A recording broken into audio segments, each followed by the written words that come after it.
Cheguei! Boa notícia! Acabou de sair a Instrução Normativa 2134 de hoje, 27 de fevereiro de 2023, que regulamentou a declaração do Imposto de Renda da Pessoa Física de 2023. E dessa instrução, vamos para a parte mais importante.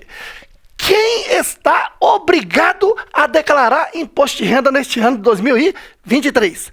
Olha, está obrigado a apresentar a declaração de ajuste anual, que é a declaração do imposto de renda da pessoa física, a pessoa física residente no Brasil, que no ano calendário 2022 encontrava-se em uma ou mais situações a seguir.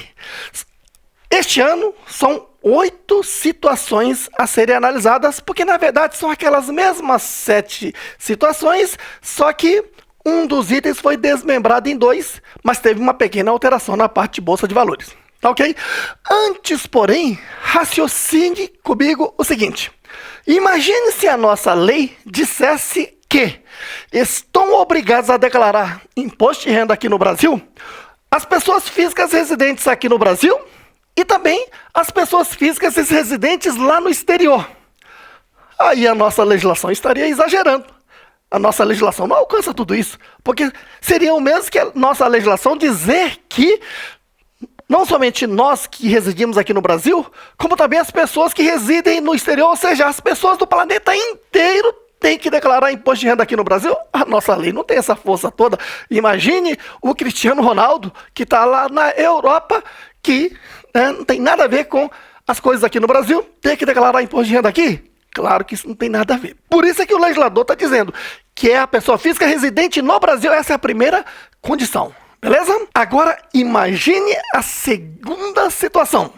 Por exemplo, a pessoa é residente aqui no Brasil e tem rendas não somente aqui no Brasil, como também lá no exterior. Aí eu te pergunto, essa pessoa está obrigada a declarar a sua renda aqui do Brasil e também do exterior? Com certeza. Quando a pessoa é residente no Brasil e tem renda aqui no Brasil e no exterior, tem que declarar todas as suas rendas, inclusive as que auferiram lá no exterior. Beleza? Terceira situação, o contrário.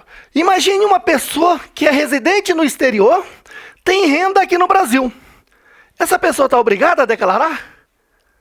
Claro que não. Você está vendo que o primeiro quesito para ter que declarar é ser residente no Brasil. Aí você está achando meio estranho, não é isso?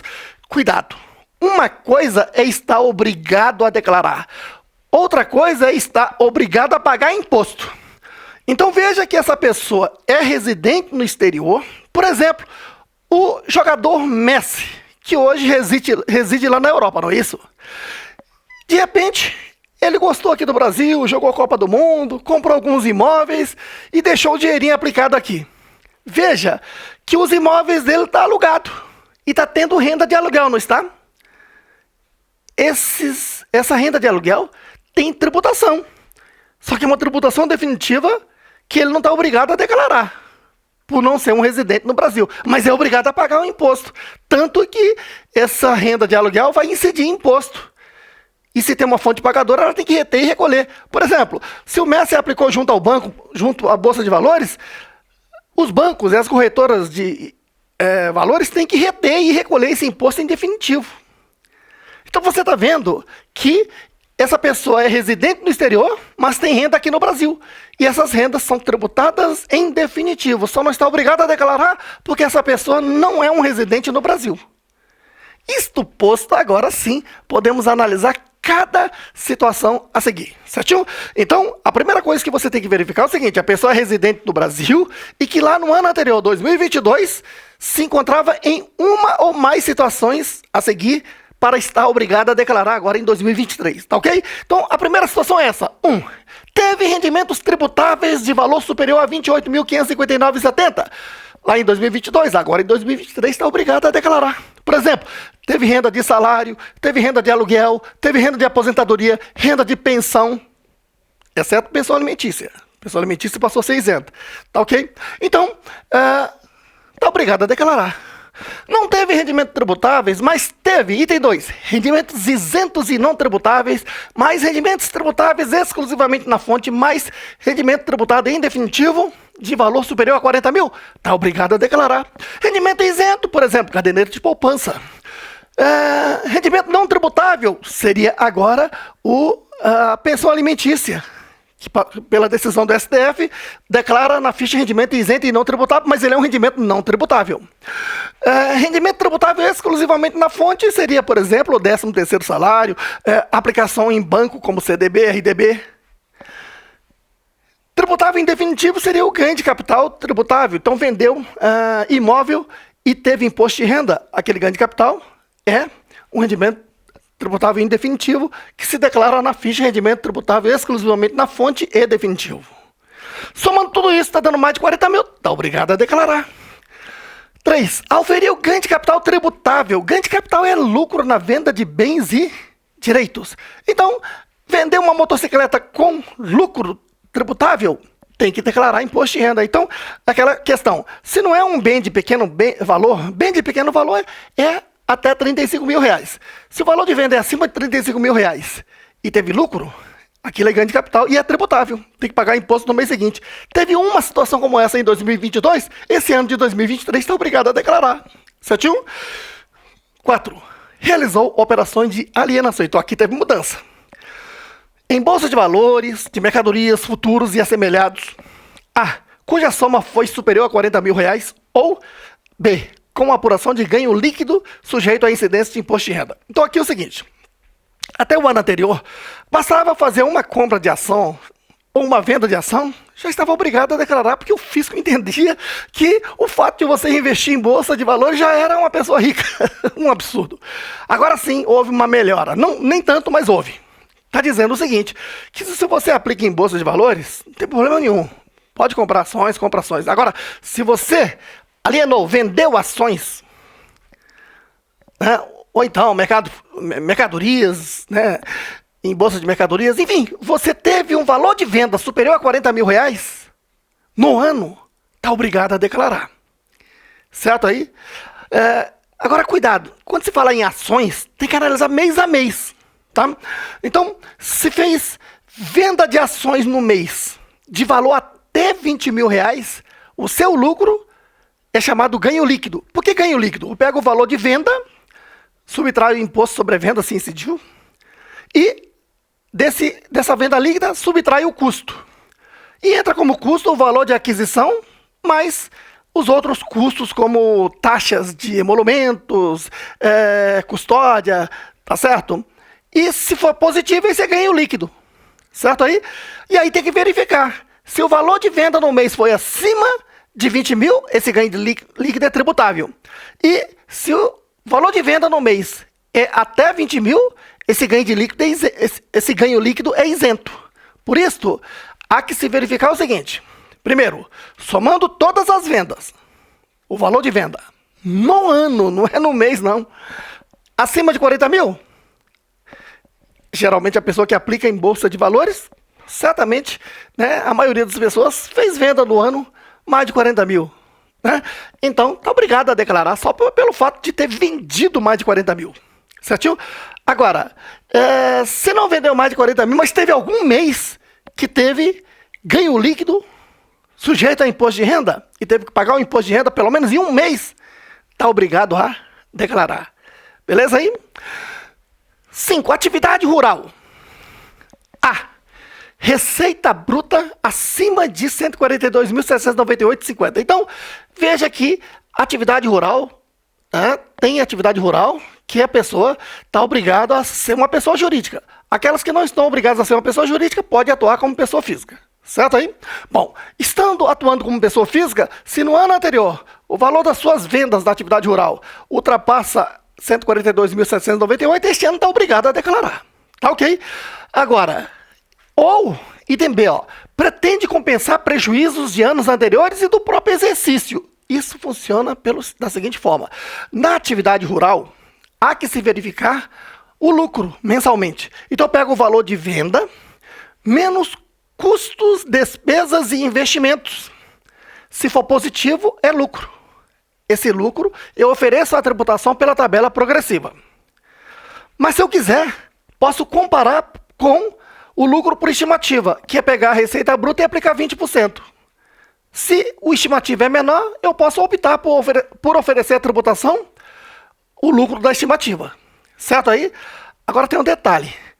Quando você faz a apuração, vendas, menos custos, despesas e investimentos, e der prejuízo, não vai ter imposto de renda naquele mês. Nem precisa fazer por estimativa, o que está dando prejuízo. Isso tem que ser provado pelo livro caixa ou por meio de uma contabilidade. Certo aí? E esse prejuízo pode ser compensado com lucros de meses seguintes e de anos posteriores. Para isso, o primeiro quesito é manter o livro caixa, ou então uma contabilidade. E, segundo, tem que declarar para poder ter esse direito à compensação. Porque tá lá, chegou 31 de dezembro de 2022, tem prejuízo, para você não perder o direito de compensação lá em 2023, esse prejuízo, então você tem que declarar agora em 2023 e mostrar a existência desse saldo aí. Tá vendo aí? 6. Teve em 31 de dezembro de 2022 posse ou a propriedade de bens e direitos, inclusive terra nua, de valor superior a 300 mil reais. Então aqui você tem que somar sua bicicleta, motocicleta, terreno, lote, casa, apartamento, embarcações, tudo de sua propriedade. Somar tudo isso. Tá? Ou então você vendeu alguma coisa e está com direito de receber, soma também esses valores. Está dando mais de 300 mil? Está obrigado a declarar por esse quesito. 7. Passou a condição de residente no Brasil e nessa condição se encontrava em 31 de dezembro de 2022. Veja, situação número 1.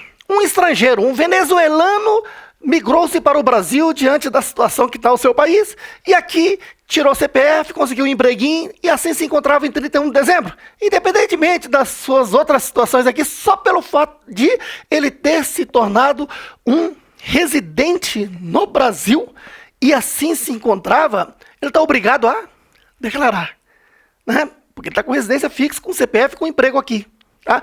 Ou então, a pessoa, segunda situação, um brasileiro que residia aqui no Brasil, de repente ele foi para o exterior e fez a declaração de saída definitiva e depois de algum tempo, 5 anos, 6 anos, retornou ao Brasil e veio para ficar. E assim se encontrava em 31 de dezembro. Só por esse quesito essa pessoa está obrigada a declarar.